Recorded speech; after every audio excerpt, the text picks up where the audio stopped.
एक बार फिर से आपका अपने YouTube चैनल पे स्वागत है। किसी भी भाषा को सीखने के लिए उसके नियमों की जानकारी लेना अति आवश्यक होता है, और वो भी उस स्थिति में जब वो भाषा हमारे परिवेश में बहुधा ना बोली जाती हो। तो आइए आज हम अंग्रेज़ी भाषा के प्रेजेंट इंडेफिनिट टेंस को पहचानते हैं। आइए, हिंदी वाक्यों के अंत में ता है, ती है, ते है आदि की ध्वनि आती है। जब हेल्पिंग वर्ब अर्थात सहायक क्रिया की बात करें तो इस सेंटेंस में डू और डज का प्रयोग किया जाता है।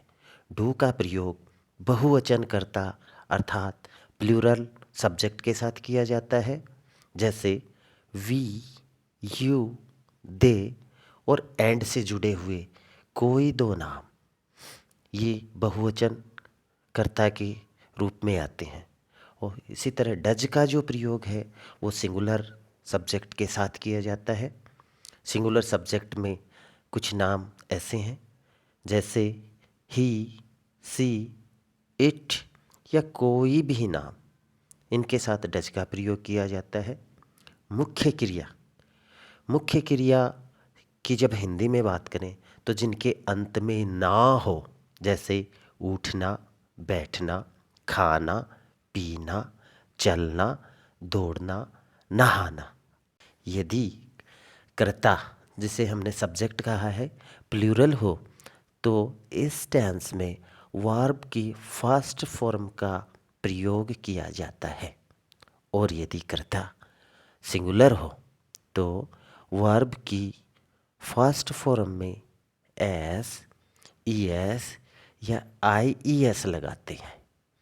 ध्यान रखने वाली बात है वो ये है, यदि वाक्य में डज हेल्पिंग वर्ब के रूप में आ जाए तो मुख्य क्रिया में से एस, ई एस, आई ई एस को हटा दिया जाता है। जब अंग्रेजी वाक्यों की बात करें तो इसके कीवर्ड होते हैं जिनसे हम वाक्य को देख के पहचान कर सकें।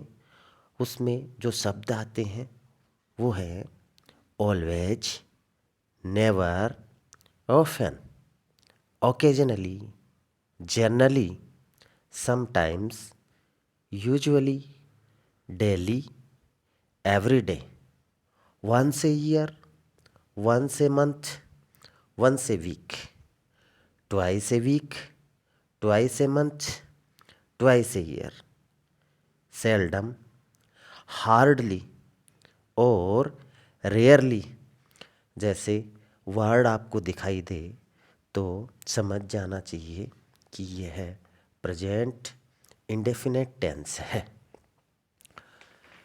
एक विशेष परिस्थिति आती है जब इसके पैसिव फॉर्म हमें मिलते हैं।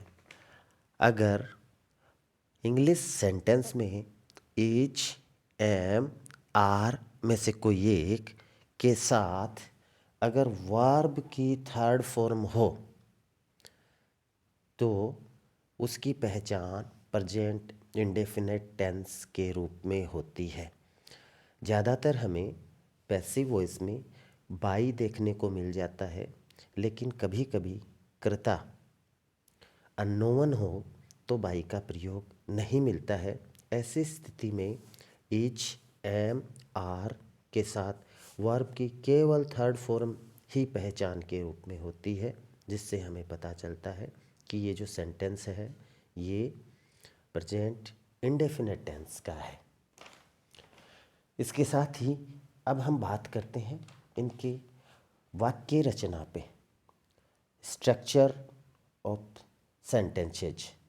साधारण वाक्य, जिसे हम सिंपल वाक्य भी कह सकते हैं, उनके स्ट्रक्चर कुछ इस प्रकार होता है। सबसे पहले सब्जेक्ट प्लस वर्ब की फर्स्ट फॉर्म।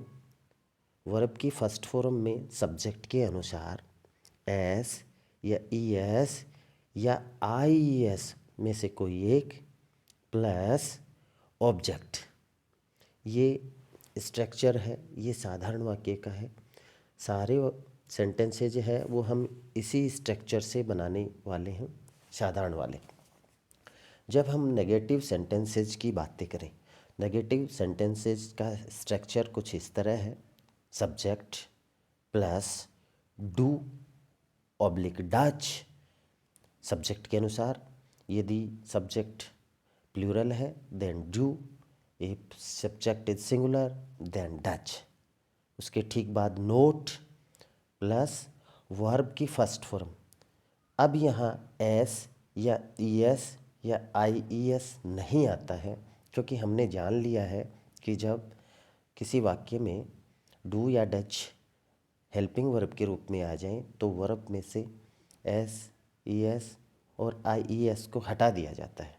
Plus object. अगला जो है वो इंटेरोगेटिव सेंटेंसेज। ये दो प्रकार के होते हैं। नंबर 1 यस और नो टाइप वाले इंटेरोगेटिव सेंटेंस। इन इंटेरोगेटिव सेंटेंस में हेल्पिंग वर्ब को सबसे पहले रखा जाता है। प्रेजेंट इंडेफिनिट टेंस की बात करें तो डू और does plus subject plus verb की फर्स्ट फॉर्म प्लस ऑब्जेक्ट और अंत में क्वेश्चन मार्क। जब WH इंटेरोगेटिव सेंटेंसेज की बातें करें, WH family word plus do oblique does plus subject plus verb की फर्स्ट फॉर्म प्लस ऑब्जेक्ट और क्वेश्चन मार्क, इस तरह की स्ट्रक्चर रचना होती है। आइए अब हम कुछ वाक्यों को बनाते हैं। जैसे राम स्कूल जाता है।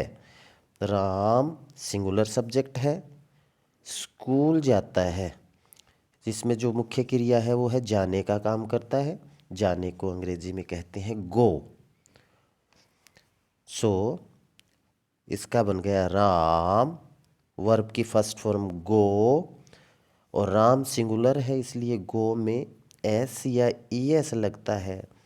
ओ होने के कारण इसमें ईएस लगेगा। गोज टू, टू संकेत करता है किसी स्थान के लिए। Go to, goes to school. अभी इसी को हम नकारात्मक या नेगेटिव बनाएं। क्या